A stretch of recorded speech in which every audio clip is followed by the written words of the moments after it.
Hello everyone, welcome to my Batman Arkham Origins. I am the Knight difficulty, no damage walkthrough. This is going to be the final offer and Anarky. And given that this video is a lot longer than the previous part, this will give me a lot more to talk about with regards to the gameplay and mechanics of Batman Arkham Origins, the world, and also the inspirations it gave to the Batman 2021 film, my thoughts on the Batman 2021 film and why it's my favorite Batman film of all time. So yeah, let's get started. So right now we're being introduced to the Predator encounters of Batman Arkham Origins, and you can tell it's all just copy and pasted from Batman Arkham City, only Batman doesn't have the tools necessary to deal with the armored guys for some reason. He doesn't have any good gadgets like the remote electric charge that allows you to floor armored guys to the ground and not drag out the combat encounters, and also not favor such a convoluted route to just achieve the simple result of knocking the guy down. Like, there's just a lot of problems I have with the way the armored guys are implemented into Batman Arkham Origins, and the lack of options given to you with how to actually deal with the armored guys is something that I don't understand. And the only real way I found to knock down the armored guys in the Predator encounters without any kind of hassle is by using the remote-controlled Batarang, because if you use the remote-controlled Batarang and you hit them in the back, it will always knock them down, and you can then finish them off with a ground takedown. You also have your inverted takedowns. You have the remote claw that you can use to latch an armored guy onto a propane tank to knock him out. And other than that, you have your combat options with your cape stuns and also with your square attacks. And yeah, that's really it. And every single route I just listed, it just seems like such a convoluted route that feels like Occam's razor with favoring such a convoluted explanation rather than a simple explanation, and it makes the combat feel rigid. It makes the combat feel not very responsive, basically. It kind of adds a lot of fluff into the mix that just makes the combat harder to achieve, basically, or also with the Predator encounters. And there's a lot more that I will need to showcase. I think it's better if I show it to you rather than actually tell you guys why I feel the armored guys are not implemented very well into this game. And there are a lot of problems with the game. Like, this game is, like I mentioned, the buggiest game I've ever played on PS3. And I've noticed this so many times in the combat. I've seen some bugs with the Predator encounters. I've seen some bugs with the gadgets, like the concussion detonator. I mentioned before in the Arkham games that the concussion detonator in Batman Arkham Origins is the worst gadget ever in the entire series because its utility is so limited, and its result is that it stuns a bunch of guys and it causes them to swing blindly at thin air, and this can be a problem if you accidentally prioritize them and they hit you. Like, they're basically using a hitbox-based system in the middle of a paired animation system when it comes to the guys that are stunned, and it can prove to be a random variable with these combat encounters, and it's so bad, and also it's just so useless against the armored guys. And I've also noticed a bug associated with the concussion detonator. If you use the concussion detonator against shield guys and they get stunned, for some reason, it gives the shield guys the ability to hit you before their attack animation has even begun. And I have footage of this saved in the GCPD when you're escaping the GCPD after you gain access to the National Criminal Database. But if the concussion detonator is going to present with this kind of bug where it grants the shield guys the ability to hit you before they even initiate their attack animation, that further justifies why the concussion detonator is the worst gadget ever made in the entire Arkham series. And there's a lot more that I need to discuss about this, but right now we're inside of the open world. We have the crime in progress happening right here. This is one of my favorite additions with Batman Arkham Origins. I like the idea of the crime in progress system, and it's something that Batman Arkham Knight should have had. The crime in progress system serves as a pleasant distraction from the main story. It gives you the chance to deal with some high-tiered enemies. It gives you a mix-up in the enemy diversity that you just aren't afforded when you're dealing with the enemies in the normal open world. And just the way it presents itself as being so sudden just allows you to have that rush of excitement and adrenaline when you just hear that crime in progress pop up and you just want to engage in the combat, because obviously being an Arkham fan, you're going to want to indulge in the combat. And, you know, being Batman, you know, like, there's going to be crime happening, and it's the one thing that this game does with the open world that gives Gotham a bit of life, but I just think the execution in the open world is not very good for Batman Arkham Origins. And The open world in Batman Arkham Origins is something that a lot of fans say is really bad, and I do agree because the city feels very lifeless, and Arkham City has a lot more life, and it's a prison. This is meant to be like the Gothamites' place of residence, basically. This is not some prison area, but there's no life to the city. The optimization for the open world on this game is atrocious, and it's a great example of Rocksteady forcing Warner Brothers into a corner to just cause them to do the bare minimum, and the bare minimum really shows itself with how much the optimization on this game is compromised, with how much the open world doesn't really have a lot going for it. I mean, to be honest, though, the Crime in Progress at least provides some amount of depth to the open world, but the Crime in Progress can at times reuse the same values to the point of, the configuration you get with certain encounters, like with the enemy diversity or with the dialogue that they say. The same exact value that they used in the previous Crime in Progress can be used in a later Crime in Progress, and it literally feels like a copy and paste. But of course, it doesn't really matter because as long as you're doing something to engage the player and to have them build up XP to allow them to flesh out the gameplay, that I feel like is an implementation I'm okay with the Crime in Progress. But everything else with the open world is bad, and also the fact that Warner Brothers were probably given less time to make a game that is like twice the size of Arkham City, it's going to lead to problems like that, and that's why the optimization on this game is crap, and that's why the open world suffers a lot, and that's why this game can have a lot of lost potential, and that's why this game can have a lot of problems with its combat. That's why this game can have a lot of problems with just general bugs and the like. And like I said before, this is the buggiest PS3 game I've ever played, and you'll be seeing some of these bugs if they do crop up in this second recording. But the first recording, I was coming across all sorts of bugs, like I mentioned before in the previous part of this walkthrough.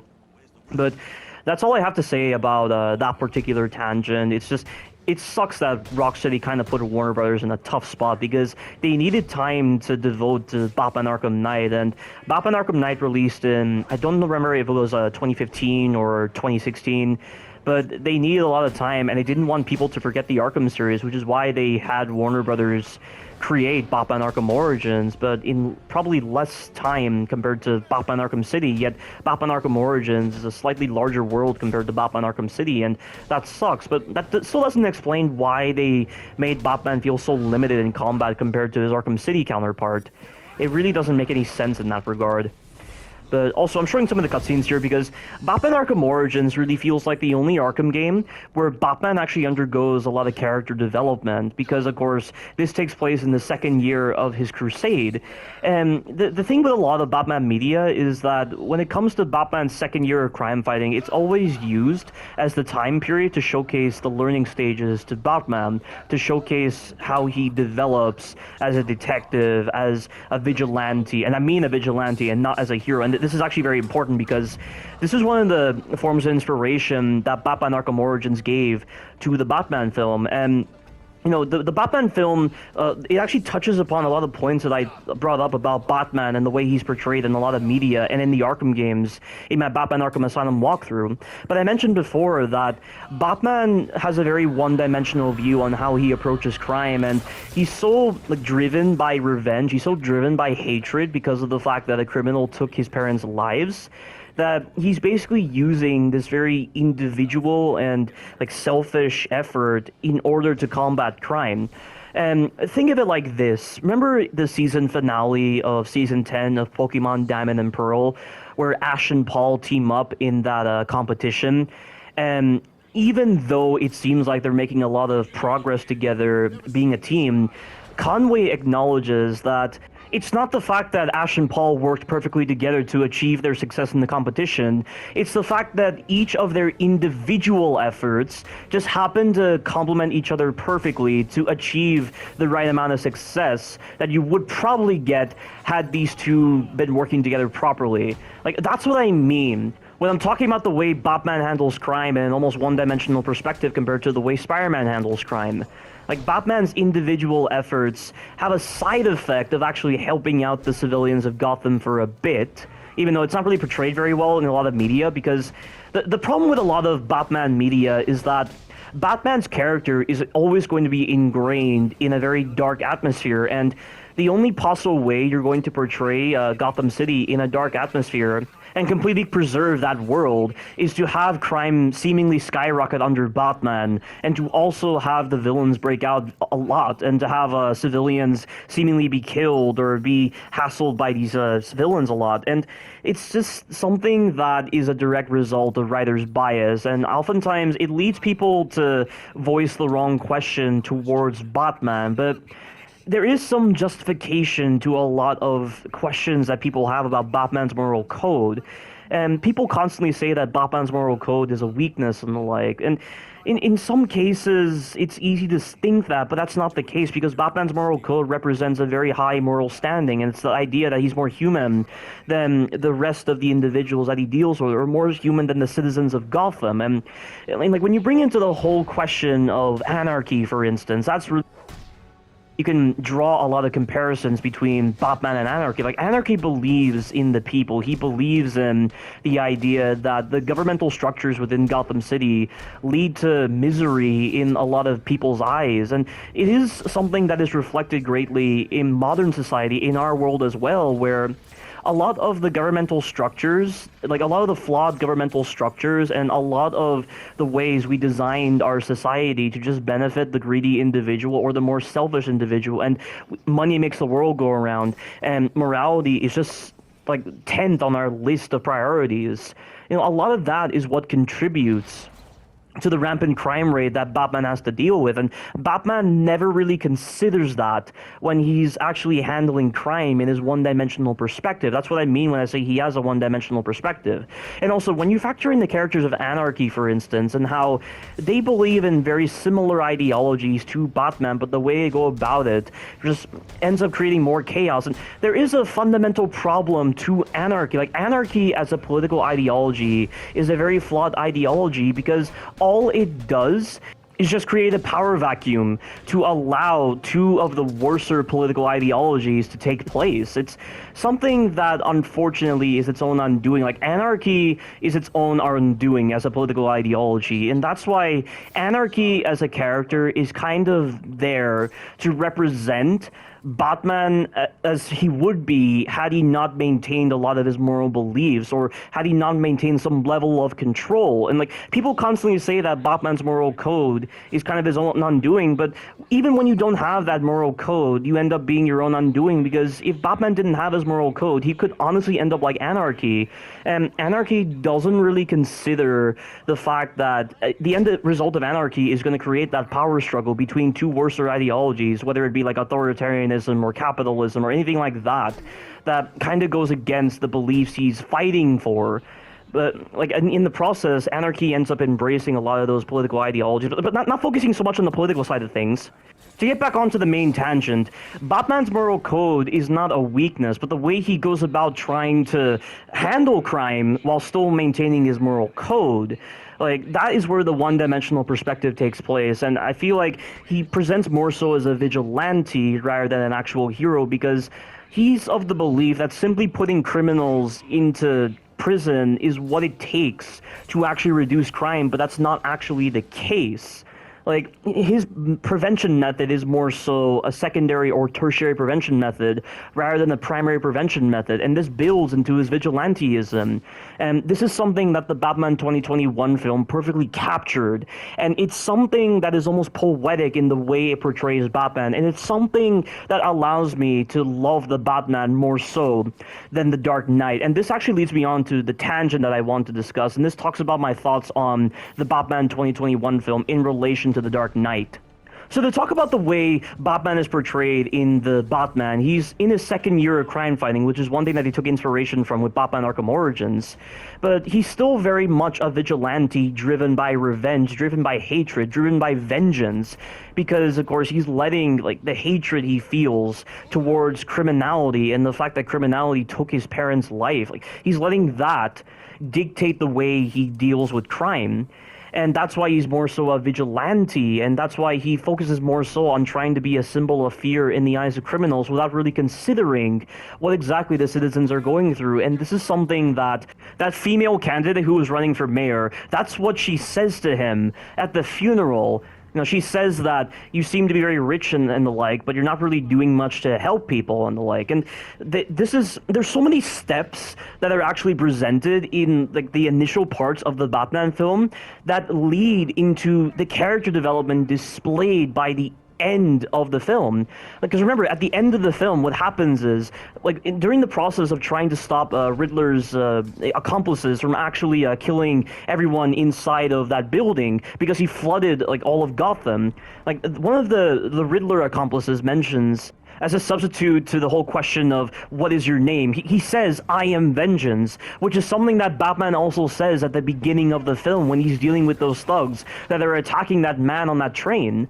And Batman comes to realize, in an almost poetic sort of way, that what he's been fighting for, the message he's been trying to deliver to criminals and to the citizens, and also with the way he presents himself, it's led to these people perverting his ideologies on vengeance and turning that into a new avenue for criminality and the like. And because he's been so focused on his revenge, on vengeance, and the idea that he hasn't been focusing at all on the citizen strife, and the idea that Riddler was formed by the hubris and arrogance of the supposedly good people of Gotham. I mean, he talked about this with Batman when he was at Arkham Asylum. He said that everyone was so focused on Bruce Wayne being an orphan because he lost his parents, yet they never once focused on his lifestyle when he was in the orphanage, when Riddler was in the orphanage. Riddler's lifestyle in the orphanage was misery. And there was so much suffering happening at the orphanage, and the Renewal Fund did absolutely nothing to help out Riddler, and all the Renewal Fund was, in the Batman film, was just a front for illegal activities involving Falcone and Maroni's drug activities. And the Gotham PD were in on it too, because people were so heavily driven by money rather than morality and the like. And the way the Batman's political structures and the way Gotham City presents itself almost mirrors real world city life, or real world political ideologies, and just the way it mirrors all of that in a way that actually feels more grounded is a lot better than the way it was portrayed in The Dark Knight, I feel. And also, Riddler as a villain serves as the perfect way to challenge Batman's moral code, more so than the Joker, I feel, because Riddler feels a lot more grounded in the world that he's in, and they actually established his backstory a lot better compared to Joker in The Dark Knight. Joker is just introduced into The Dark Knight out of the blue, and we're not introduced into his backstory. He just has all these capabilities. He has such a reputation among the criminal populace. He's just this unknown figure that is just already at the top of his game. And just the way certain scenes present themselves, with the boat scene, for instance, where he has people in one boat that are civilians, people in the other boat that are criminals, and they're having to choose between killing themselves and the like. It came across as unrealistic, because that's not exactly how it would turn out in real life. And also, I didn't feel like Joker challenged Batman in a way that was actually interesting, or something that actually felt like it wasn't some Deus Ex Machina moment or some form of cheap storytelling moment, basically. But Riddler was so different to this, and also, there were certain scenes, such as the moment near the end of the film, where Batman discovers Riddler's final recording, and the idea that he gained a lot of skills and equipment from his followers. Riddler has a following. He's managed to pluck at the heartstrings of the disenfranchised, all the people that felt betrayed by Gotham and its corrupt systems. Again, it's all showing that the origin of criminality is not always going to be an evil origin. It's going to be people trying to maintain society, but in a way that is so flawed. And the flawed systems present within Gotham society are what contributed to a lot of criminality. A lot of people feel like they were betrayed by Gotham and its people. And that is something that is so masterfully crafted in the Batman 2021 film. And there are certain elements of this that are displayed in Batman Arkham Origins as well, but they don't make it such a huge focus in Batman Arkham Origins. But I feel like the director of the Batman 2021 film actually saw those moments that were portrayed in Batman Arkham Origins that weren't such a huge focus, and used that to guide the direction of the film. And that is something that I feel The Dark Knight didn't capture properly. And also with the sense of character development in Batman undergoes a lot more character development, a significant character growth compared to how it is in The Dark Knight. I mean, a lot of people could argue that Batman taking the fall for Dent and actually framing himself for the murder of Dent in order to prevent Gotham from losing hope. A lot of people will say that is something that it represents like significant character growth within Batman in the Dark Knight film, but it's not. It's still very much a Batman thing to do. It's something that is so heavily ingrained into the mythos of Batman, into what he's meant to do. Like, Batman is meant to be this kind of force that is operating outside of the law, but is also in like favor of the law as well. Like, he's someone that heavily believes in justice by any means necessary, while still maintaining the moral code that is meant to evolve society, not something that is meant to perpetuate the cycle of killing in Gotham and the like. And just the way it presented itself in the ending of The Dark Knight is just the standard Batman thing. It's not something that represents a significant character growth. Whereas in the Batman 2021 film, when Batman hears the words of Riddler's accomplice and he hears him say, "I am vengeance," which is the same thing that echoes Batman's own beliefs as to what he is. Like, Batman says the same thing, "I am vengeance," at the beginning of the film, and he realizes what his mythos and what he's been trying to get criminals and people to believe he is. It's all leading them down the wrong route, and that's what causes him to undergo a significant character change and to change his motivations, and that's why he's so focused on like saving the people that were in the flood. Like, he holds up that flare and he leads people to safety. He becomes a symbol of hope. He becomes a hero.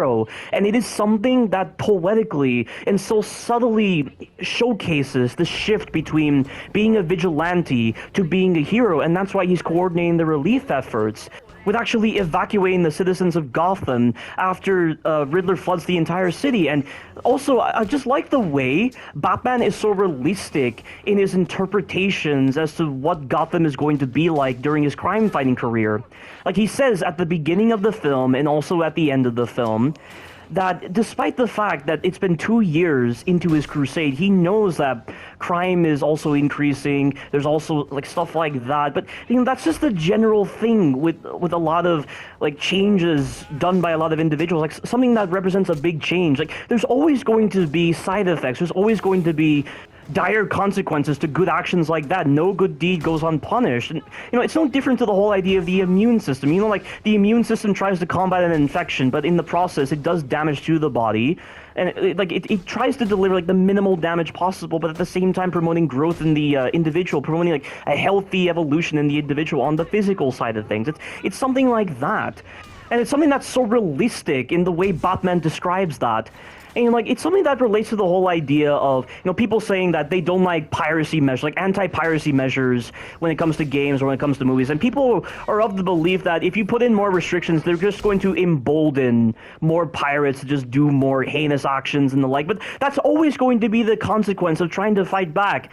You don't just, like, or, like, when you talk shit to someone, you don't just expect them to not say anything. They're always going to talk shit back at you. Like, even if the shit that you're describing to them is something that is rooted in something that's good, or like, trying to acknowledge like a lot of the flaws in the things they do, and of course the other person interprets it as shit, so they try to talk back. There's always going to be consequences like that, and Batman is well aware of that. And you know, it's something that the Batman of that Dark Knight Returns like animated film series, where like the one where like there's the nuclear winter, and also Batman deals with that mutant leader, and also Batman deals with Superman. It's something that is a weakness in that Batman, and that's why that version of Batman is so lame, because it showcases a sense of naivete within that version of Batman that is so unrealistic and unsophisticated, which contributed to that Batman favoring a very weak route and just giving up on his moral code so easily, as was indicated when he just killed the Joker, and he practically let the Joker win when he killed the Joker. Like, that is a version of Batman I greatly despise, and he let despair cloud his mind in his older years. People might like that version of Batman because of his brutality, but yeah, that's really all it is in the end. You know, like, people like watching like that level of brutality on a hero or anything like that because they are essentially dishing out like a very rudimentary form of justice against the person they despise. But I despise that version of Batman due to his ignorance, his dim-witted thought, and his lack of wisdom with comprehending the nature of reality. And of course, like, the writer's bias present with that version of Batman, with making the world just get worse and worse and worse, just kind of in a way that didn't really feel right. That definitely contributed to that. And Like this actually relates to the previous point I mentioned about people thinking that Batman's moral code is a weakness. They probably factor in the amount of time it takes for changes to be made in a society if Batman's moral code is followed, but they don't understand that realistically, like, change is a gradual process. It can't just happen instantly. Like, what you do now can have greater consequences in the future. Batman is at least trying to do the hard but good thing because he's aware of this realistic notion, and he's aware of the kind of changes it'll probably have on the future generation in the years to come. And this is something that the Batman 2021 film pointed out at the end of the film, when Catwoman tells Batman to come with her, but he says he doesn't want to leave the city, and Catwoman is all like, the city is doomed, this and that, but Batman says, I have to try. Because only when you try, like, only when you are so committed to the whole idea of doing that instead of just simply trying, can you actually make change. Like, that's what the Jedi would say, for instance. It's something that I absolutely love from the Batman 2021 film. And if you haven't seen the Batman 2021 film, you've got to see it. There is a reason why I consider it to be the greatest film for a Batman media ever, because it gets so much right, more so than I would feel with the Dark Knight. And I know that there are some good parts to the Dark Knight, but I feel like the Batman 2021 film gets a lot more right with the way it portrays Batman in an almost poetic sense, and also applying like some of the beliefs that I established in my Batman Arkham Asylum walkthrough in that film. So yeah, check it out if you haven't done so already. But I'll be talking more about this film if the opportunity presents itself in this walkthrough. And I've gone through so much of this part of the game without really discussing what's happening, but it's all pretty simple.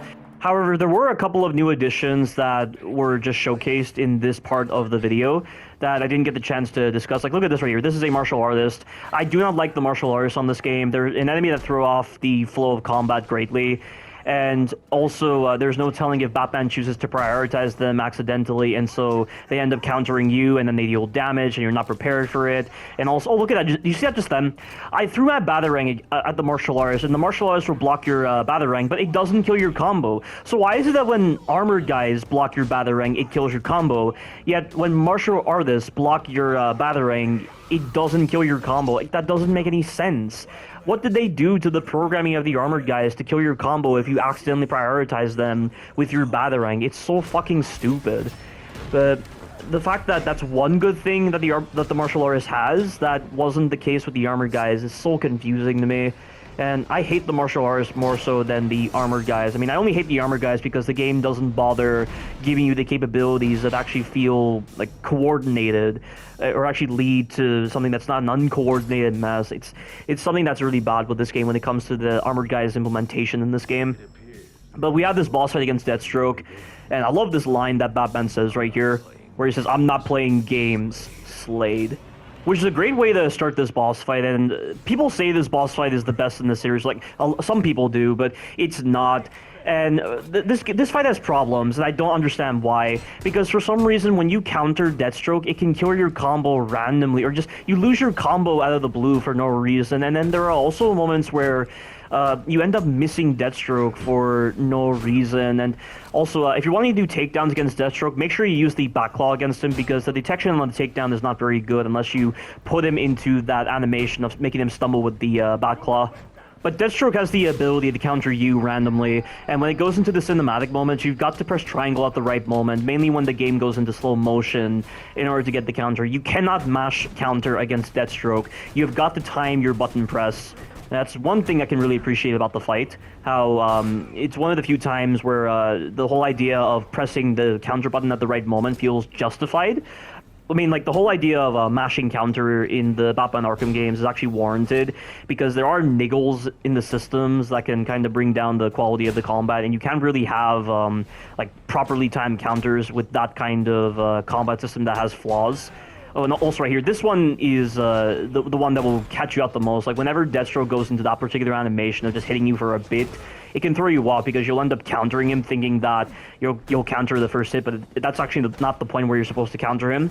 You're supposed to counter him when it goes into slow motion, and that's the one that can throw you off a lot. And also, whenever you use the back claw slam against Deathstroke, you need to hit him immediately. Because if you let Deathstroke recover from the backclaw slam, there are times where you just don't connect with him, or he does an attack that is so fast. And similarly, whenever you do those cinematic counter moments against Deathstroke, trying to punish him immediately with square is not recommended because he gets better frame advantage than you do. It's best to just follow up with the backclaw.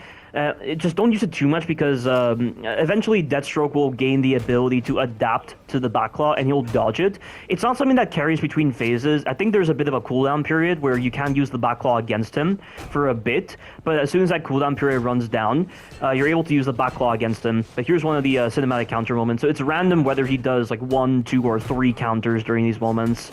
And the cinematography is amazing. Like the fight choreography looks incredible. Like, it's so rare to find something in the Batman media that actually portrays Batman's martial arts capabilities in a way that is as convincing as this. To actually showcase that he's gone through the world and he's trained with the best. And this fight does it gloriously.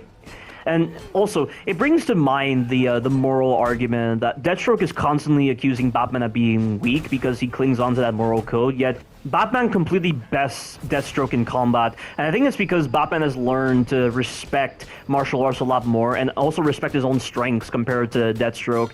Like, the amount of, like, discipline needed to actually pull your punches but still deliver enough to knock out your opponents, I mean, that takes a tremendous amount of training with knowing how to properly use the correct arrangement of muscles. I mean, it's something that brings to mind Bruce Lee's training with regards to the one-inch punch. Like, the one-inch punch that Bruce Lee does is something that requires a tremendous amount of understanding when it comes to how you activate certain muscles in your body. It's essentially you activate your muscles in a certain way that allows you to knock back an opponent several feet even though you're an inch away from them.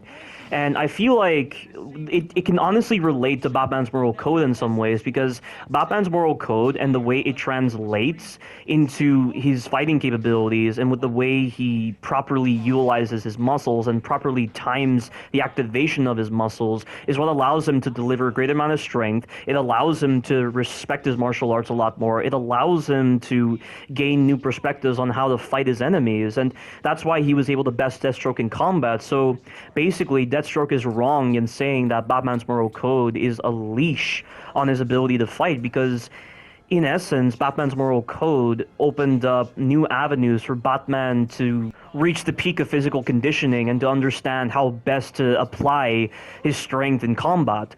And because he has a greater amount of respect with his strength, and he doesn't just simply deliver all of his strength into his attacks like Deathstroke would do, that's why he's able to best Deathstroke in combat. And I think it's a very interesting way to interpret Batman's moral code from a martial arts perspective. But we've done Deathstroke's boss fight, and we have gained access to his remote claw, which, why is it that Batman never really tries to take a lot of the villain's gadgets in a lot of Batman media, or even in, like, Arkham Asylum, Arkham City, and, like, Arkham Knight? I mean, the only time we ever really see Batman utilize a villain's gadgets in his arsenal is with Mr. Freeze, but Mr. Freeze is more so an anti-hero who's aiding Batman because their goals align pretty much in certain aspects. But in Batman Arkham Origins, there are a lot more moments where Batman actually steals the villain's gadgets and he uses it for his own benefit. Like, he uses it in a way that's properly applicable to being a hero rather than being a villain. And I just wish the Batman in Arkham Asylum, Arkham City, Arkham Knight, and in other forms of Batman media, I wish there were more moments where Batman would steal a villain's gadgets and he would actually utilize it for his own purposes. He would utilize it in a better perspective compared to the villains. And there are just a lot of moments in Batman media where the villains have these really cool gadgets that, imagine what it would be like if Batman actually utilized that gadget, but in a way that complements his moral code, in a way that actually takes advantage of the gadget, but not in a way that is just simply abused for petty gain or for petty revenge or anything like that, like what the villains do. And it was actually utilized for better purposes, like what Batman's doing.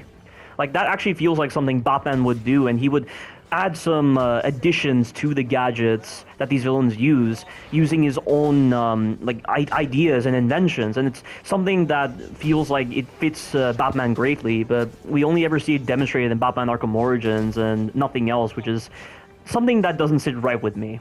So to sum it all up, Batman stealing Deathstroke's remote claw and also him stealing Electrocutioner's shock gloves and actually utilizing them for the purposes of combat and for actually helping him best his opponents in combat and like actually turning tools of criminality into tools of justice is something that I find really cool about this version of Batman right here in Batman Arkham Origins. And it's something that I really wish more Batman media would do.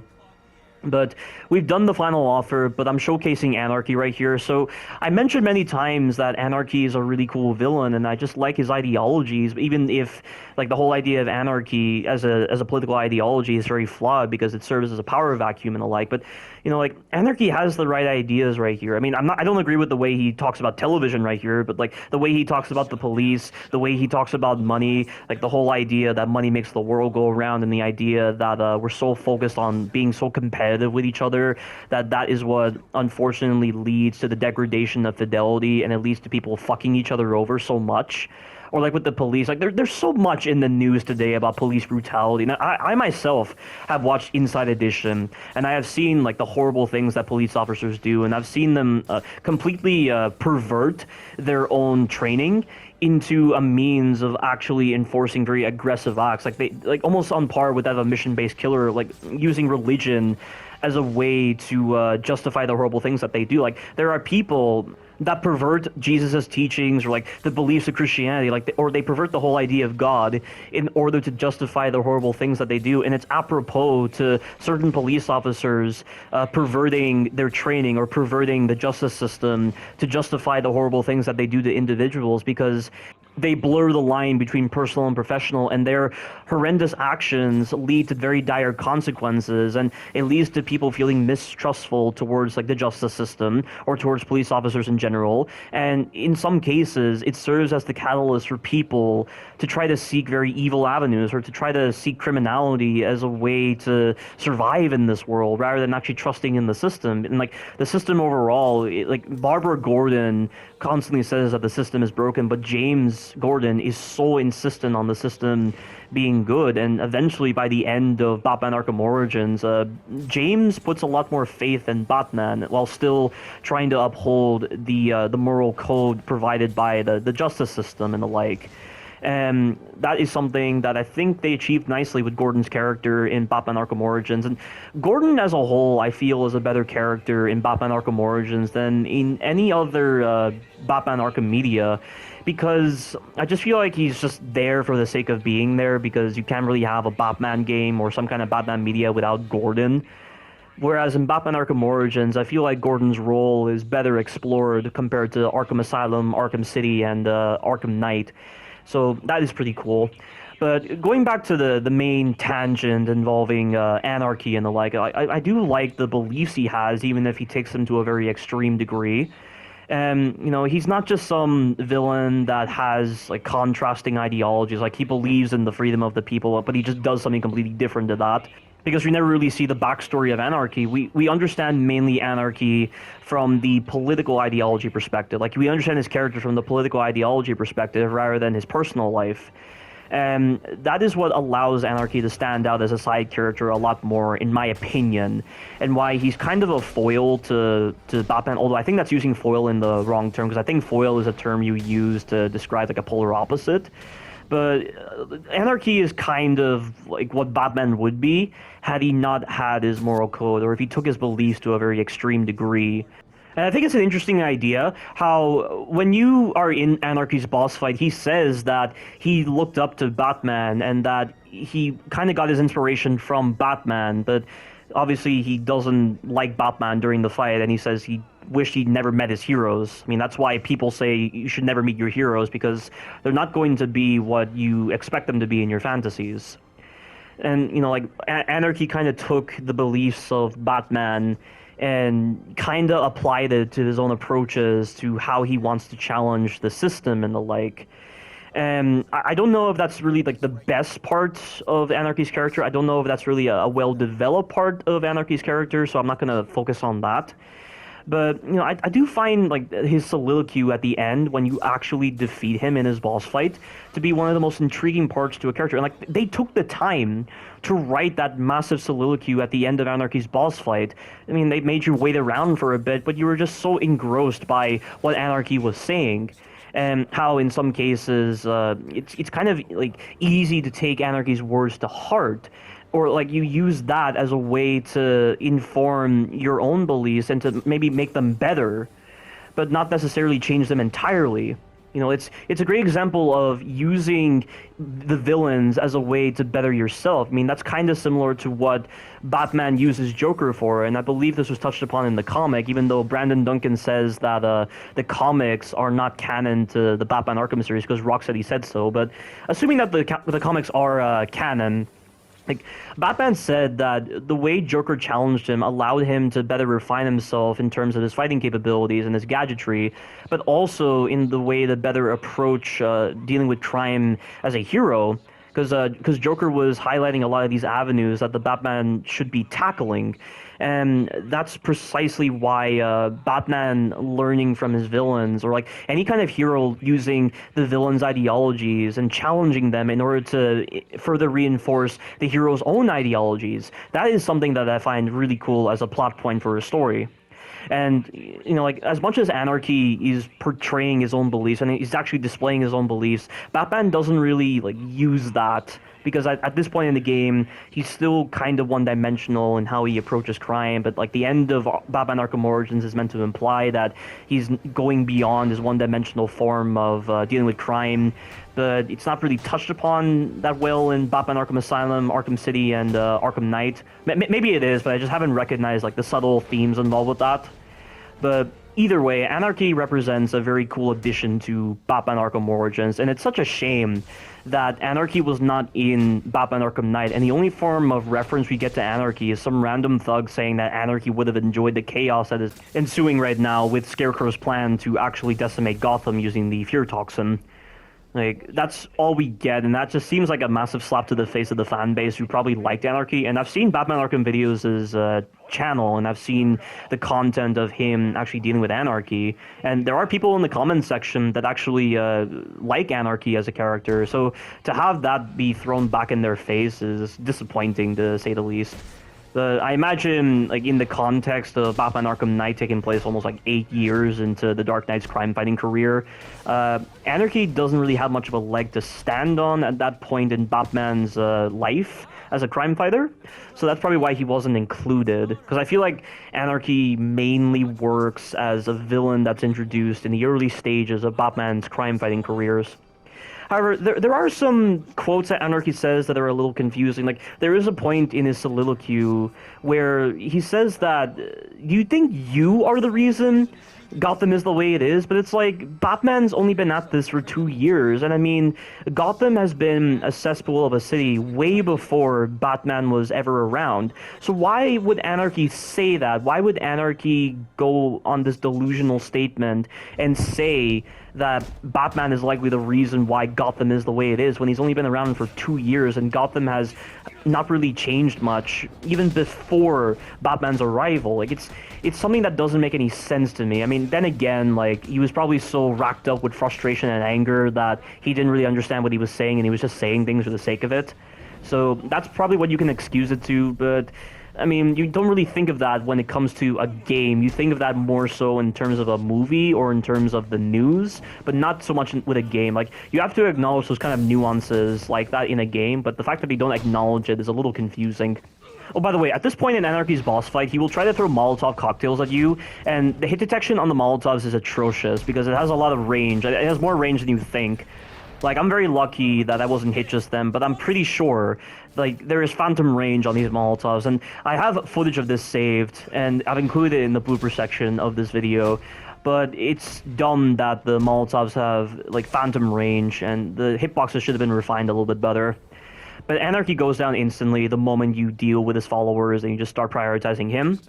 And you can see right here that he's just a kid, and like, he wanted to make a difference just like Batman, but Batman acknowledges that his extremist perspective is something that when not applied with discipline or any sense of regulation, like any sense of restraint, it is going to cause dire consequences in the future, and it's going to create a power vacuum, and it's going to lead to more chaos, and you're not going to save the city. And like it's a natural process for people to try to seek order and the like. It's a natural process for people to want to find some kind of order to the chaos, because chaos is something that was prevalent during the Dark Ages, for instance, when the Black Death was around, and like people in their chaos and delusional state sought out death and destruction, and so many people wanted to just live, and that is why people eventually sought order in the end. And in some cases, maybe you could probably think of the Black Death as something on par with that of Anarchy if it led to so much chaos and the like. But I like these quotes. So, like, he says, Black Mask is likely like a reflection of our apathy, and that he's not really like the cause of all of this. He's kind of a product of the real problems with society and the like. And he talks a lot about these kind of beliefs that honestly line up with my own beliefs on society, but I don't take it to such an extreme degree compared to him. And like he says right here, the suit in the penthouse is no better than the guy selling drugs on the corner. And this is something that related to my views on Resident Evil Village, and how much like serial killers represent like the good people just pushing aside all the evils, and the evils developing into serial killers, just hiding beneath the foundations of a good society. And through the hubris and arrogance of these supposedly good people, they allow these serial killers to get away with so much murder, because the serial killers understood how to like disguise themselves among the populace to actually get away with the heinous acts that they did. And that's something that comes to mind when I think of that one statement from Anarchy. And right here, he talks a lot about the whole idea of fidelity, and he talks about the way things were before. But it seems kind of ignorant for him to assume as such, because I feel like he's kind of basing a lot of his critiques on just simple beliefs that he's established in the present, not really looking back at the past. And if he knew any better, he would look at the history of the anarchists. But I believe in a radio that you can analyze in the cryptographic sequencer, you can hear him reference certain anarchists. And I don't know what he actually says during those. I mean, like, it's clear that he's looked at the history of the anarchists, but if that's the case, he should have been well aware that anarchy leads to a power vacuum that leads to, like, more suffering and the like. The thing that he's trying to fight against, he's making worse in the process as a result of his anarchy. That's just something that you have to realize with anarchy, and that's why, like, restraint and discipline is something that's needed, of course. And then right here, he talks a lot about the Bat, and he talks about like Batman kind of being the more arrogant sort, and how he's more so a despot, and like he expects everyone to conform to his beliefs and the like. In some cases, it kind of comes across as such, because it kind of seems like Batman could be on par with that of the suit in the penthouse, or like some government official and the like. But it's not really the case. It's just more so with the way he presents himself and his one-dimensional view on crime fighting and the like. I like this right here. Like, he talks a lot about people not developing because he's protecting them all the time. Like, he has to sow the seeds for the community to defend themselves, because that's when he's not needed anymore. Interestingly, The Dark Knight touched upon this whole idea of Batman needing to trust the citizens of Gotham, about the whole idea that he knows right now he's needed, but he needs to sow the seeds for the community to develop. He needs to sow the seeds for the citizens to better themselves, to carry on his legacy. Like, he can't always help them out forever. Like, they have to learn how to fight crime at its heart. They have to learn how to fix the problems in society in order to ensure a better future. Like, that is something that they were touching upon in The Dark Knight, and they also touch upon in the Batman 2021 film as well. So yeah, both films have cool ideas, but I personally prefer the Batman 2021, and I like the ideas that Anarchy brings up in actually spurring these kind of deep thoughts that I'm expressing right now in this video. And that is precisely why I like Anarchy as a character, and he could have been really cool in Batman Arkham Knight, in my opinion. But this is the end of this video. I've talked a lot about this game. I've talked a lot about the Batman 2021 film. I've talked a lot about the inspirations Batman Arkham Origins gave to the Batman 2021 film. It's been a blast, but expect to hear more about this in the later videos. And mainly, I'll be talking more about the problems with Batman Arkham Origins, because a lot of the later areas present with more problems than actual good qualities. Not always, though. But expect that, and stay tuned for the future videos. Thank you all for watching, and you take care now.